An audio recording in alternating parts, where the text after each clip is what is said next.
Hola, buenos días chicos, chicas. Vamos a corregir la prueba de competencias de la unidad 3, que era el trabajo que teníais para esta semana. Esta prueba de competencias partía de una infografía. Ya sabéis que es uno de esos textos en los que se combina la información escrita con gráficas, con ilustraciones y demás. Era una infografía sobre el tema del reciclaje, donde teníais pues explicación sobre el reciclaje de distintos tipos de materiales, algunas estadísticas por países y por distintos productos y el tipo de residuos que se generan y cómo el reciclaje afecta a unos y a otros en distinta medida. Las preguntas que habíamos planteado eran la número 1, la número 5, la número 7 y la número 8. La número 1, que era una preguntita de control de comprensión lectora muy sencilla, y después ya pasábamos a un par de preguntas más creativas y por último a la pregunta típica de sintaxis, que como veis os estoy poniendo todas las semanas para que mantengáis un poco fresco todo ese contenido, aunque en este curso no sea fundamental, pero sobre todo de cara al año que viene, cuando volváis a empezar la sintaxis de cero, que tengáis una serie de bases bien dominadas. Vale, pues vamos a comenzar con las preguntas. La pregunta 1 es: ¿cuál es la finalidad de este folleto? ¿A quién crees que va dirigido? Vale, pues tal y como tenéis en el PDF que os he adjuntado en el blog, la finalidad del folleto es informar sobre los distintos procesos de reciclaje y sus ventajas para el medio ambiente. ¿Y a quién se dirige? Pues al público general y más en concreto a los consumidores, es decir, al público consumidor, que es tanto como decir a todo el mundo, porque todos somos consumidores.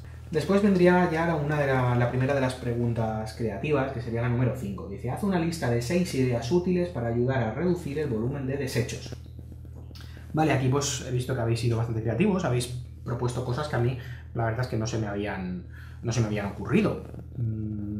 Recuerdo, por ejemplo, una de vosotras hablaba de utilizar los corchos de las botellas para decorar marcos de fotos y de espejos, no sé. Había algunas cositas muy creativas y muy chulas.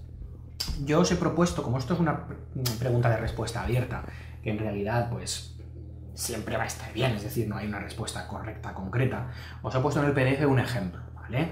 6 propuestas que a mí pues se me pasan por la cabeza. Algunas de ellas ya las habéis dicho vosotros, pues porque son cosas bastante generales y bastante obvias, y otras pues no las he visto.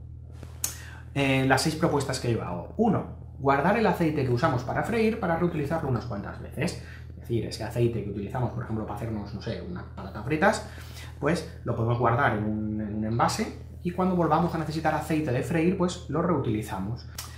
2. Utilizar una bolsa de tela para transportar el almuerzo en lugar de envolverlo todos los días en papel de plata o en film transparente y demás.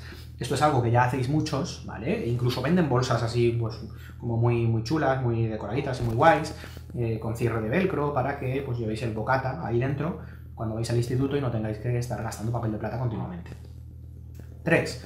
Utilizar folios gastados por la cara limpia para tomar notas, es decir, pues los típicos folios que todos tenemos a lo mejor en casa de haber imprimido cosas y demás y que solo están gastados por una cara. Bueno, pues les queda una cara totalmente útil que puede venir bien pues cuando por ejemplo estudiamos, cuando tomamos apuntes, cuando hacemos esquemitas. 4. Evitar los títulos excesivamente grandes en mi libreta. Esta la he puesto con toda la intención, vale para la libreta y vale también para, no sé, redacciones. Muchos de vosotros y de vosotras pues lo que hacéis es, por ejemplo, hacéis una redacción que tiene 20 líneas, pero ponéis un título que se está comiendo medio folio. Y esto también pasa mucho en las libretas. Vale, pues también contribuimos a ahorrar papel y además estamos cumpliendo con la regla de adecuación, puesto que en la adecuación textual se incluye todo aquello que tiene que ver con la presentación y con las formas a la hora de hacer un texto. Y hacer un título excesivamente grande pues genera un desequilibrio formal. Yo no puedo, imaginaos si fuese a ordenador, ¿no? Yo no puedo hacer un título en letra Arial 72 y que luego el texto sea en letra Arial 12, queda muy desequilibrado. Pues lo mismo para los textos escritos. Quinta propuesta que os hago yo: utilizar la ropa vieja que ya no me pongo para hacer trapos. Bueno, pues toda esa ropa vieja que muchas veces acaba en la basura o bueno, habría también algo relacionado con esto, que sería que la ropa vieja evidentemente no hay que tirarla, sino que hay que pues donarla a organizaciones benéficas o a la Cruz Roja o incluso meterlas en una bolsa y llevarlas a la iglesia de vuestro barrio. o echarla a esos contenedores que tenemos por el puerto, que sale una simpática mascota que creo que se llama Whippy, y pues el ayuntamiento, si no me equivoco, se encarga ya de recogerla, procesarla, para después poder donarla a gente que la necesita y demás. Pero bueno, si no vais por ahí, no queréis donarla y pensáis tirarla a la basura, pues antes la podéis romper y hacer trapos con esas camisetas y con esa ropa. 6. Fabricar mi propia pajita de bambú para beber en verano y evitar utilizar pajitas desechables. He dicho fabricar mi propia pajita de bambú, esto pues no está al alcance de todos, pero ya las venden. Venden pajitas en las tiendas que son de bambú y que, pues bueno, tú la puedes llevar siempre contigo, por ejemplo en el bolso, ¿no? Cuando te vas a tomar algo en un restaurante, pues dices, no me saque pajita de plástico, que llevo mi propia pajita de bambú. Y pues así estás contribuyendo también a evitar que se generen plásticos que al final muchas veces van a parar a la naturaleza y sabéis que es un problema. Vale, pues esas serían las 6 propuestas que hago yo. Y he visto que pues, vosotros habéis hecho las vuestras y en general pues está muy bien todo. La actividad 7 es la actividad de redactar. Ya sabéis que en estas pruebas de competencias todas las semanas tenéis que redactar un pequeño texto. Voy a pasarlo de todas las semanas. Hay gente que se trabaja muchísimo los textos y hay gente que lo liquida con 3-4 líneas. Es decir, no hace falta que yo os corrija ese texto ni que vaya tras vosotros diciendo ¿has hecho el texto muy cortito? Sois perfectamente conscientes. Si estáis viendo en el PDF que yo os mando que mis textos tienen unas 15 o 20 líneas, pues bueno, que se acerquen a eso más que a 3 o 4, que es lo que estáis haciendo muchos. Dice, escribe un texto coherente sobre el tema del reciclaje donde expongas las principales ideas que aparecen en el folleto. Vale, en el folleto aparecen muchas ideas, ¿vale? Entonces, si quisiésemos hacer un texto que lo incluyese todo, sería un texto demasiado largo. Por tanto, pues en el que yo he puesto de ejemplo, yo me he centrado en una idea esencial, ¿vale? Bueno, en realidad es una idea que incluye tres ideas secundarias. La idea sería que el reciclaje no solamente ayuda al medio ambiente, sino que ayuda a otras cosas. Y esas cosas son, por un lado, nuestro bolsillo y, por otro lado, nuestra salud. Es decir, el reciclaje tiene una triple vertiente beneficiosa. Estamos ayudando al planeta y a la naturaleza y a los animales y a las plantas y a nuestro medio. Estamos ayudando a nuestro propio bolsillo y estamos ayudando a nuestra propia salud. Vamos a ver cómo lo he redactado yo. Como veis en el PDF lo he dividido en 3 parrafitos, como siempre. Un primer párrafo en el que yo hago una introducción, en el cual planteo el tema del que voy a hablar. Un segundo párrafo en el que yo argumento, pongo ejemplos y demás, y un tercer párrafo de conclusiones. Vamos a verlo. El reciclaje es fundamental no solo para el medio ambiente, sino también para nuestro bolsillo. Reciclar es cuidar el planeta, pero reciclar también es ahorrar. Y por descontado, reciclar es curarnos en salud. Vale, pues en este primer párrafito introductorio yo ya planteo la idea que voy a defender en el resto del texto. Por ejemplo, reciclando papel no solo protegemos nuestros bosques de la deforestación, sino que además nos ahorramos los costes económicos de todo el proceso de tala y fabricación de folios, evitamos el consumo de electricidad y agua necesarios para la industria, etc. Además, un medio ambiente más cuidado se traducirá en un mejor estado de salud para todos, lo que, a su vez, significa de nuevo un ahorro para nuestra economía. Una sociedad con menos contaminación estará habitada por personas con menos problemas respiratorios y que supondrá menos gasto hospitalario y farmacéutico. Este sería el desarrollo del texto, el párrafo central, en el que yo pongo ejemplos y desarrollo mis argumentos, con los cuales, si os fijáis, los argumentos son como los pilares que sostienen mi opinión. Si yo tengo unos argumentos débiles, si esos pilares son débiles, la opinión que está encima se va a acabar cayendo o va a ser muy fácil derribarla a martillazos. En cambio, si los pilares son fuertes, si mi argumentación es sólida, yo tendré un edificio muy poderoso muy bien construido que no será fácil de derribar. Esto lo tenéis que tener en cuenta para siempre. Cuando queráis defender una opinión, lo más importante de todo son los argumentos que respaldan esa opinión. Tienen que ser argumentos sólidos. Último párrafo sería el de conclusiones. En definitiva, el reciclaje es probablemente una de las mejores ideas que ha tenido y llevado a la práctica el ser humano, puesto que supone una victoria triple. Salvamos la naturaleza, ayudamos a la economía y protegemos nuestra salud. A estas alturas y sabiendo todo esto, ¿quién puede negarse a reciclar en su vida diaria? En la conclusión de un texto expositivo argumentativo, muchas veces es muy efectivo hacer lo que he hecho yo, que es terminar lanzando una pregunta retórica al lector. Una pregunta retórica es, creo que ya hemos hablado de esto alguna vez en clase, es una pregunta que no espera contestación. Es decir, es una pregunta cuya respuesta es obvia y que tú la lanzas al lector para que el lector reflexione o para que se dé cuenta de lo obvio que es lo que estás diciendo. Cuando yo digo al lector, ¿quién puede negarse a reciclar en su vida diaria? Después de toda la argumentación que he hecho, el lector no tiene más remedio que ponerse de mi lado y decir, pues tiene razón, nadie puede negarse. Bien, pues esta sería mi propuesta. Vosotros, pues bueno, la gente que se lo ha currado, pues ha entregado propuestas muy chulas. Incluso a algunos de vosotros os he dicho que la pasaseis a ordenador y me la mandaseis para ponerla en Cuarentenials, en el periódico digital que estamos manteniendo durante la cuarentena, porque no sé, me han parecido textos muy chulos y que creo que estaba guay dejarlos ahí para la posteridad. Vale, y nos vamos así a la actividad 8, que es la de sintaxis. También he visto que hay gente que al entregarme la tarea me ha dicho, la he dejado en blanco porque es que ya ni me acuerdo de cómo se hacía esto.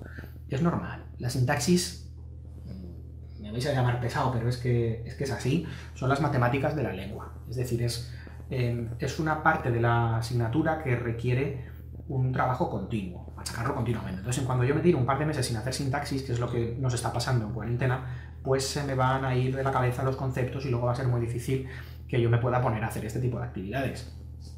Bueno, pues no queda otra que ir repasándolo un poquito de vez en cuando. Insisto, el año que viene vais a empezar con la sintaxis de cero, así que no os preocupéis en exceso por este tema. Vale, decíamos, identifica el sintagma nominal sujeto y el sintagma verbal predicado de estas oraciones. Y luego al final tenemos guioncito.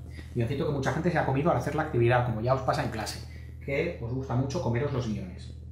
Localiza el núcleo del predicado de cada oración. ¿Es predicativo o copulativo? ¿De qué tipo son los complementos subrayados? Por tanto, yo aquí tengo que hacer varias cosas. Tengo que separar sujeto y predicado. Tengo que decir si el verbo de cada oración es predicado o copulativo. Perdón, es predicativo o copulativo, ahora recordaremos eso. Y luego tengo que decir de qué tipo son los complementos subrayados. El solucionario habla de los complementos argumentales y los complementos adjuntos. Nosotros simplemente vamos a decir el tipo de complemento, que algunos lo sabréis y otros no. No pasa nada. Primera oración. El reciclaje es beneficioso para todos. Sintagma nominal sujeto del reciclaje. Sintagma verbal predicado es beneficioso para todos. En ese caso, el verbo es copulativo y el complemento que viene subrayado, que es beneficioso, es un atributo. Recordad, hay dos tipos de verbos. Los verbos copulativos, que son ser, estar y parecer, y los verbos predicativos, que son todos los demás. Los verbos copulativos, ser, estar y parecer, van a llevar necesariamente siempre un complemento que se llama atributo, porque el atributo es lo que se es, lo que se parece o lo que se está. ¿Vale? Por eso se llaman copulativos, porque sirven para unir el sujeto con ese complemento llamado atributo, que es obligatorio. Un atributo no es más que una característica, en realidad, si os fijáis. Si yo digo, soy del puerto de Sagunto, pues del puerto de Sagunto es una característica que define de dónde soy. Es el atributo que acompaña a ese verbo copulativo, soy. ¿Vale? En cambio, los verbos predicativos, el resto, que se me puedan pasar por la cabeza, estudiar, comer, jugar, bailar, saltar, esos ya son verbos que en sí mismos significan cosas, tienen un significado pleno. No sirven para enlazar simplemente el sujeto con una cualidad que tenga ese sujeto. No, sirven para muchas más cosas. Si yo digo, todas las mañanas canto, esa oración ya está. No necesita más complementos, porque el verbo tiene un sentido pleno, que es cantar, que significa, pues, emitir canciones, ¿no? En cambio, yo no puedo decir todas las mañanas soy, o todas las mañanas estoy. Todas las mañanas estoy algo, ¿no?